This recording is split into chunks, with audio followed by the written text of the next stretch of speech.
कि आखिर पार्थ सचदेव जो कि इतने बड़े सीईओ हैं, तुमसे माफी क्यों मांग रहे थे?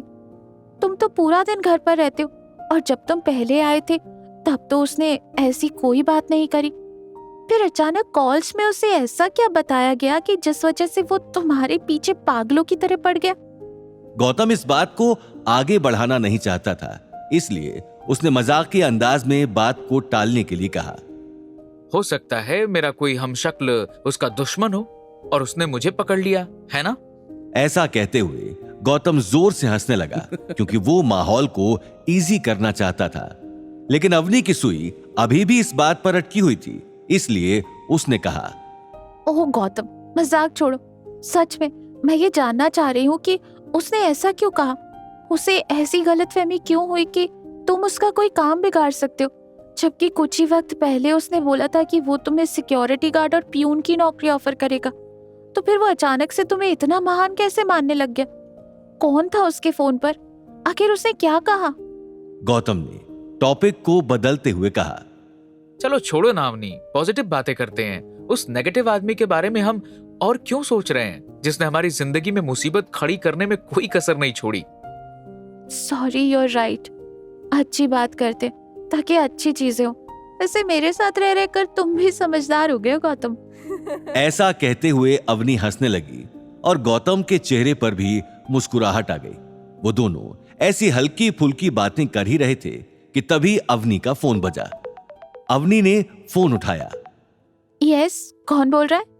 तभी सामने से आवाज आने पर अवनी बहुत खुश हो गई और थोड़ी देर कॉलर की बात सुनने के बाद एक्साइटमेंट में बोली, यस सर, बिल्कुल कल।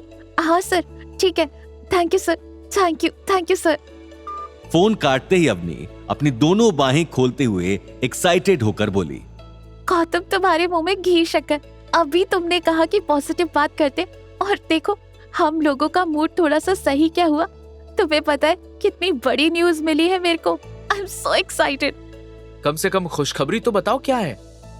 अवनी ने गहरी सांस ली और हंसते हुए बोली, वो गौतम, तुम्हें पता है मुझे शहर के सबसे बड़े इन्वेस्टर की तरफ से कॉल आई थी। मैं पता नहीं उन्हें कैसे पता चल गया कि मैं अपना कोई बिजनेस स्टार्ट करना चाहती हूँ और वो मेरे बिजनेस में पैसा लगाना चाहते, और इसी सिलसिले में वो मुझसे कल मिलना चाहते।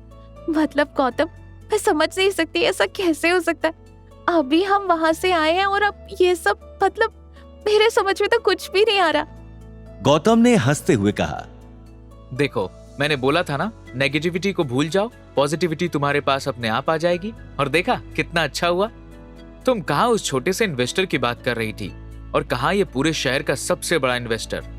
देखो अपना काम तो बन गया ना अवनी, बस अब हमें और क्या चाहिए। अवनी गाड़ी से बाहर उतर गई, क्योंकि उसकी खुशी का ठिकाना नहीं था और वो गाड़ी से बाहर उतरकर चक्कर काटने लगी और बोली, बिल्कुल ठीक कह रहे हो तुम गौतम, और अब हमें कुछ नहीं चाहिए। अब डैड, मॉम, मैं, तुम, हम सब खुश रह सकते। हमारा छोटा सा बिजनेस होगा, वो धीरे धीरे ग्रो करेगा, और जितने भी पैसे अब मॉम को चाहिए होंगे, जो गहने चाहिए होंगे, जो कपड़े चाहिए होंगे, वो सब मैं उन्हें लाकर दे सकती हूँ। I am so happy.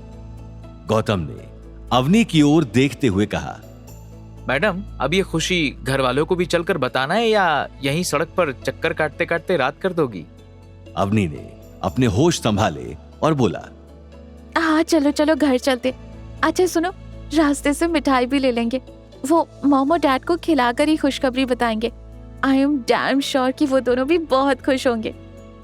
इसके बाद अवनी और गौतम ने थोड़ी दूर चल के एक मिठाई की दुकान से बर्फी का डिब्बा लिया और खुशी के साथ घर पर पहुंचे। लेकिन अफसोस, अवनी और गौतम की यह खुशी ज्यादा देर तक ना टिक पाई। जैसे ही अवनी अंदर गई, वो चिल्लाई, मॉम, डैड, यहाँ आइए, यहाँ जाइए डाइनिंग रूम में। मुझे आप लोगों को बहुत बड़ी खुशखबरी देनी है। कहाँ है मॉम, डैड, आइए ना। अवनी की इतनी एक्साइटेड आवाज सुनने के बावजूद भी अनिल और गीता अपने कमरे से मुंह लटकाए हुए ड्राइंग रूम में आए। गौतम को उन दोनों की शक्ल देखकर थोड़ा अजीब लगा। गौतम मन ही मन बोला, यहाँ इनकी बेटी इतनी एक्साइटेड है, उसके चेहरे की खुशी छलक छलक के बाहर आ रही है, और ये दोनों इतने मायूस क्यों लग रहे हैं? क्या गड़बड़ हो सकती है? गौतम ये सब सोच ही रहा था कि तभी अवनी ने कहा, डैड, मॉम, मुझे आपको बहुत बड़ी खुशखबरी देनी है। पहले मिठाई खाइए। आगे की कहानी जानने के लिए देखिए अगला एपिसोड सिर्फ पॉकेट एफएम के यूट्यूब चैनल पर और रॉयल वारिस के सारे एपिसोड्स को सुनने के लिए डिस्क्रिप्शन में दी लिंक से डाउनलोड करें पॉकेट एफएम ऐप।